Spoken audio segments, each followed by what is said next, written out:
আজি আমি আলোচনা কৰিম ADRE অৰ্থাৎ তৃতীয় আৰু চতুৰ্থ বৰ্গৰ অন্য এটা নতুন ভিডিঅ' লৈ। তো আলোচনা কৰা অহা প্ৰথম কুৱেশ্যন আছে, নৰেন্দ্ৰ মোদী ষ্টেডিয়ামখন ক'ত অৱস্থিত? এই কুৱেশ্যনটো আমি আগতে আলোচনা কৰিছিলোঁ, তথাপিও আজি পঢ়িম। উত্তৰ হৈছে গুজৰাট। 2 নম্বৰ কুৱেশ্যনটো হৈছে, জিম্বাবৱেৰ ৰাজধানী চহৰৰ নাম কি? উত্তৰ হৈছে হাৰাৰে। ইয়াৰ পিছতটো পঢ়িম, আফগানিস্তান আৰু পাকিস্তানৰ মাজত অৱস্থিত আন্তঃৰাষ্ট্ৰীয় সীমাৰেখাডালৰ নাম কি? উত্তৰ হৈছে ডুৰাণ্ট লাইন। ইয়াৰ পিছতটো দেখিম, আহোম সাম্ৰাজ্যৰ শেষ ৰজাজনৰ নাম কি? Very very important question. উত্তৰ হৈছে পুৰন্দৰ সিং। ইয়াৰ পিছতটো দেখিম, সদ্যহতে অসম বৈভৱ বঁটা কোনজন ব্যক্তিক প্ৰদান কৰা হয়? Very very important question, Ratan Tata. ইয়াৰ পিছতটো দেখিম, UAEৰ মুদ্ৰা কি বুলি কোৱা হয়? উত্তৰ হৈছে দিৰহাম। ইয়াৰ পিছতটো দেখিম, অসমৰ আটাইতকৈ পুৰণি মেডিকেল কলেজখনৰ নাম কি? Assam medical college Dibrugarh. ই ক'ত অৱস্থিত? ডিব্ৰুগড়ত অৱস্থিত। ইয়াৰ পিছতটো দেখিম, অসমৰ দ্বিতীয়গৰাকী মুখ্যমন্ত্ৰী কোন আছিল? ইম্পৰ্টেণ্ট কুৱেশ্যন হয়, বিষ্ণুৰাম মেধি। আৰু প্ৰথম যোনটো সকলোৱে জানা, লোকপ্ৰিয় গোপীনাথ বৰদলৈ। ইয়াৰ পিছতটো দেখিম, থাইলেণ্ডৰ ৰাজধানী চহৰ কোনখন? অৰ্থাৎ থাইলেণ্ডৰ ৰাজধানী চহৰখনৰ নাম কি? Bangkok. Very very important question.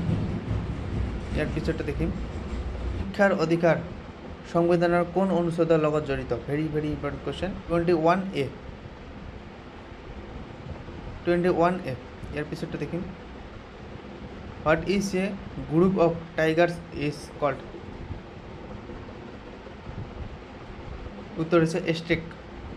ইয়াৰ পিছতটো দেখিম, ভাৰতবৰ্ষৰ প্ৰথমগৰাকী মহাকাশচাৰী কোন আছিল? Very very important question, Rakesh Sharma. আৰু যদি ইয়াত ক'লেহেঁতেন ভাৰতবৰ্ষৰ প্ৰথম ওমেন মহাকাশচাৰী অৰ্থাৎ মহিলা মহাকাশচাৰী, তেনেহ'লে হ'লেহেঁতেন কল্পনা চাওলা। ইয়াৰ পিছতে দেখিম, প্ৰথমগৰাকী অসমীয়া ICS গৰাকীৰ নাম কি? আনন্দৰাম বৰুৱা। বা প্ৰথমগৰাকী অসমীয়া IPS বা চিভিল ছাৰ্ভিচত প্ৰথমগৰাকী অসমীয়া হৈছে আনন্দৰাম বৰুৱা। ইয়াৰ পিছতে দেখিম, 4 মে তাৰিখে কি দিৱস পালন কৰা হয়? Very very important question, red cross দিৱস। ইয়াৰ পিছতে দেখিম, অসম ৰাজ্যিক চিৰিয়াখানা ক'ত অৱস্থিত? গুৱাহাটী। সকলোৱে জানে এইটো। ইয়াৰ পিছতে দেখিম, 16 নম্বৰ কুৱেশ্যন, ভিক্টোৰিয়া মেমৰিয়েল হল ভাৰতৰ ক'ত অৱস্থিত? এই কুৱেশ্যনটো আমি আগতে আলোচনা কৰিছোঁ। ইয়াৰ উত্তৰ হৈছে কলকাতা। ইয়াৰ পিছতে দেখিম, নীতি আয়োগৰ অধ্যক্ষ কোন? উত্তৰ হৈছে প্ৰধানমন্ত্ৰী। ইয়াৰ পিছতে দেখিম, ভাৰতত প্ৰথম ৰঙিল টেলিভিছনৰ প্ৰচলন কেতিয়া আৰম্ভ হৈছিল? ৰঙিল 1982 চনত। ইয়াৰ পিছতে দেখিম, পৃথিৱীৰ বৃহত্তম নদীখনৰ নাম কি? আমাজন। আৰু যদি ক'লেহেঁতেন পৃথিৱীৰ দীঘল নদীখনৰ নাম কি? ইয়াত যেনেকুৱাকৈ কৈছে পৃথিৱীৰ বৃহত্তম, যদি ক'লেহেঁতেন দীঘল নদীখনৰ নাম কি, তেন্তে হ'লেহেঁতেন নীল নদী। ইয়াৰ পিছতে দেখিম, অ' মোৰ আপোনাৰ দেশ গীতটি প্ৰথম কোনখন আলোচনীত প্ৰকাশ পাইছিল? Very very important question.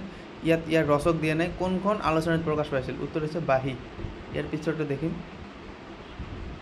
অসমৰ লৌহ মানৱ কোন? বিষ্ণুৰাম মেধি। বিষ্ণুৰাম মেধি কোন আছিল? তেওঁ ছেকেণ্ড চিফ মিনিষ্টাৰ আছিল অসমৰ। ইয়াৰ পিছতে দেখিম, ভাৰতৰ প্ৰথম কৃত্ৰিম উপগ্ৰহটোৰ নাম কি? Aryabhata. Very very important question.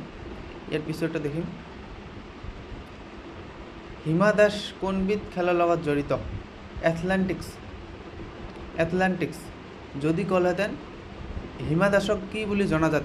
Dhing express বুলি জনাজাত, কাৰণ হিমা দাস ধিংৰ পৰা হয়। ইয়াৰ পিছতে দেখিম, কোনবিধ খেলত নবেল ব্যৱহাৰ কৰা হয়? ক্ৰিকেট খেলত। ইয়াৰ পিছতে দেখিম, কনকলতা বৰুৱাই কোনটো আন্দোলনৰ দ্বাৰাই প্ৰাণ আহুতি দিছিল? Very very important question, Bharat ত্যাগ আন্দোলন, যিটো 1942 চনত হৈছিল। ইয়াৰ পিছতে দেখিম, আমাৰ সংবিধানত উল্লেখ নথকা গুৰুত্বপূৰ্ণ বৈশিষ্ট্যটো কি? যুক্তৰাষ্ট্ৰ। ইয়াৰ পিছতে দেখিম,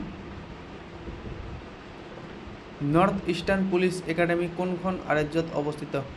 very very important question, Meghalaya. মেঘালয়ৰ ৰাজধানী যদি দিয়ে তেনেহ'লে কি হ'ব? শ্বিলং। ইয়াৰ পিছতে দেখিম, LADৰ সম্পূৰ্ণ নাম কি? লোকেল এৰিয়া ডেভেলপমেণ্ট এটি ইমান ইম্পৰ্টেণ্ট কুৱেশ্যন নহয়। ইয়াৰ পিছতে দেখিম অসম ৰাজ্যিক সংগ্ৰহালয় ক'ত অৱস্থিত? গুৱাহাটী হয়। গুৱাহাটীৰ ক'ত? দীঘলী পুখুৰী। ইয়াৰ পিছতে দেখিম কোনখন আলোচনীত প্ৰথম অসমীয়াত চনেট কবিতা প্ৰকাশ হৈছিল? জোনাকীত। Very very important question. ইয়াৰ পিছতে দেখিম নৰনাৰায়ণ সেতুৱে সংলগ্ন কৰা ঠাই দুখনৰ নাম কি? যোগীঘোপা আৰু পঞ্চৰত্ন। ভিডিঅ'টো ভাল লাগিলে লাইক কৰিব, কমেণ্ট কৰিব আৰু এনেধৰণৰ নতুন নতুন ভিডিঅ' পোৱাৰ কাৰণে চেনেলটো ছাবস্ক্ৰাইব